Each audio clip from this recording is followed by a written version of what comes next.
বলছেন আসসালামু আলাইকুম শাইখ আলহামদুলিল্লাহ, কোনো স্ত্রী যদি খোলা দেয় তাহলে তো বিচ্ছেদ হয়ে যায়, তখন তাদের আর বিয়ে থাকে না। তারপর যদি 6 মাস আবারও নিতে চাচ্ছে, 6 মাস পর আবার নিতে চাচ্ছে তার স্ত্রীকে, কিন্তু এর মধ্যে তার স্বামী লিখিত তালাক দিয়েছিলেন, খোলা হয়ে গেছে, তো আবার তালাক কিসের? জি, এখানে কি তারা একসাথে আবারও বিবাহ করতে পারবে? খোলা তালাকের পরে 1 মাস ইদ্যত, এটি হচ্ছে সঠিক। হাদিসে রয়েছে তাতাদ্দবে হায়দা, 1 মাসিকের মাধ্যমে বা 1 মাসের মাধ্যমে ইদ্যত পার হয়ে যাবে, আর তারপরে বিচ্ছিন্ন হয়ে যাবে। তারপরে যে কোনো সময় 6 মাস পরে বিয়ে করতে চায়, নতুনভাবে বিয়ে বসতে হবে, এমনি ফেরানো যাবে না।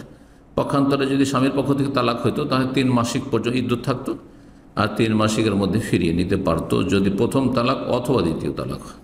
জি, তালাকের মাসলা যখন আপনার এরকম কোনো ঘটনা ঘটবে, সরাসরি ভালো বিজ্ঞ আলেমের কাছে গিয়ে, সালাফি আলেমের কাছে গিয়ে ফতোয়া নেবেন। এইভাবে এই প্রশ্নের উত্তর আপনার জন্য যথেষ্ট নয়, আপনার অবস্থা এর চাইতে কিছু ভিন্ন হইতে পারে। জি, আসসালামু আলাইকুম শেখ ওয়ালিকুম। বাংলাদেশের আহলে হাদিসের একজন খ্যাতনামা শেখ তার বক্তব্য বলেছেন যে বর্তমান যুগে অধিকাংশ স্থানে বাসাবাড়িতে যে ওয়াশরুম রয়েছে, সেখানে একটি ওয়াশরুমেই 3টি স্থান রয়েছে। একটি মুখ ধৌতের জন্য বেসিনের স্থান, দ্বিতীয়টি গোসলের বা হাত পা ধৌতের স্থান, তৃতীয়টি প্রসাব পায়খানার স্থান। তো কেউ বা কোনো ব্যক্তি প্রসাব পায়খানার আগে পরে দোয়াসমূহ ওয়াশরুমের ভিতরেই পড়তে পারবে, এটি তার ইজতিহাদ।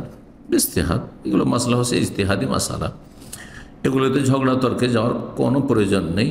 যদি এই মশলার উপর কারো তৃপ্তি হয় তাহলে সে এরকম আমল করতে পারে। জাস্ট প্রসাব পায়খানার স্থানে পা দেওয়ার বা বসার আগেও ও ওইখান থেকে কাজ শেষে ওঠার পরে এই দোয়াসমূহ ওয়াশরুমের ভেতরে বলে নিতে পারবে, ও সেখানে উজুর শুরুর ও শেষের দোয়া বলতে পারবে। নবীজি ইসলাম জাস্ট শুরুর ও শেষের আগে ও পরে বলতেন, তাই বাথরুমের দরজার বাইরে থেকে বা এসে দোয়া বলার প্রয়োজন নেই, বা না বললেও হবে। অধিক সতর্কতা ভালো। জি, সেই জন্য যখন একই জায়গায় একটি ছোট্ট কক্ষের মতো, যেখানে আপনার গোসলখানাও রয়েছে, আর সেখানে শৌচকার্যের ব্যবস্থাও রয়েছে, আর সেখানে উজুর ব্যবস্থা রয়েছে, সেখানে না পড়ে একটু প্রথমে যখন ঢুকবেন তখন বিসমিল্লাহ পড়ে প্রবেশ করবেন, আর বাথরুম থেকে বেরিয়ে যাওয়ার পরে তখন আশহাদু আল্লা ইলাহা ইল্লাল্লাহ ওয়া আশহাদু আন্না মুহাম্মাদান রাসূলুল্লাহ বা অন্যান্য দোয়া পড়বেন। তো এই মাসলার উপর আমল করা জায়েজ হবে কি? আমার কাছে জায়েজ নয়।